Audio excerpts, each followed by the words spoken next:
Here's the fourth and final step in our learning sequence for open turns. Why do it? In step number 3 of our open turn series, we asked you to push off directly on your back.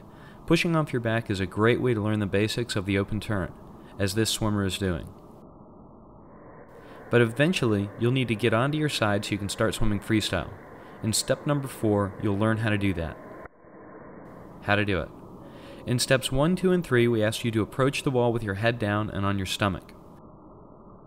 In step number 4, you'll start by approaching the wall with your head down, but with your body tilted so that one shoulder is straight up. After you collapse into the wall, push away and roll your body so that your other shoulder is pointing straight up. Here it is again.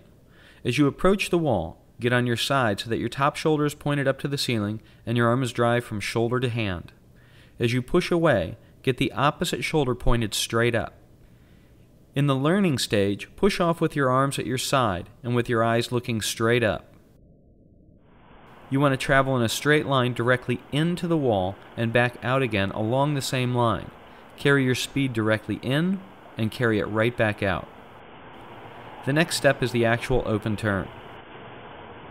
As you extend one arm toward the wall, get on your side so that the other arm is at your side, with the shoulder pointed up. Collapse into the wall, push away with the turning arm, and then bring the turning hand right past your head and into streamline. If we slow it down right here, we'll see that the swimmer is exactly on her side as she leaves the wall. As she glides, she turns more toward her stomach. As you approach the wall, keep your eyes down and your head low. Tilt slightly on your side so that the shoulder of the trailing arm is pointed up. Collapse into the wall, push away, and bring the turning hand out of the water and just past the head and into streamline. Keep everything low to the water. From underwater, we can see that the swimmer is nearly horizontal as she approaches the wall. The eyes are down and the head is low. As she pushes away from the wall, she falls back, but plants the feet at an angle.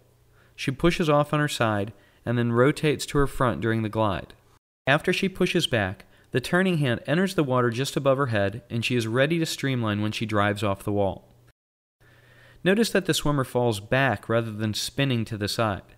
As her feet leave the wall, she's on her side, then rotates more toward the front.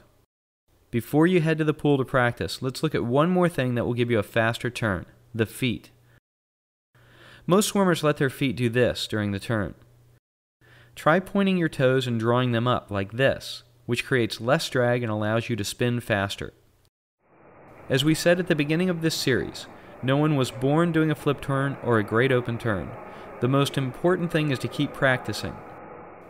For a good open turn, there are many things that feel weird and counterintuitive, like collapsing into the wall, like letting go, and like not spinning around to look where you're going before you push off. It'll take time before all these things feel natural.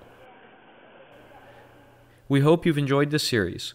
Once you have the basics, remember that it's up to you to add the dozens and hundreds of practice turns that will make you faster.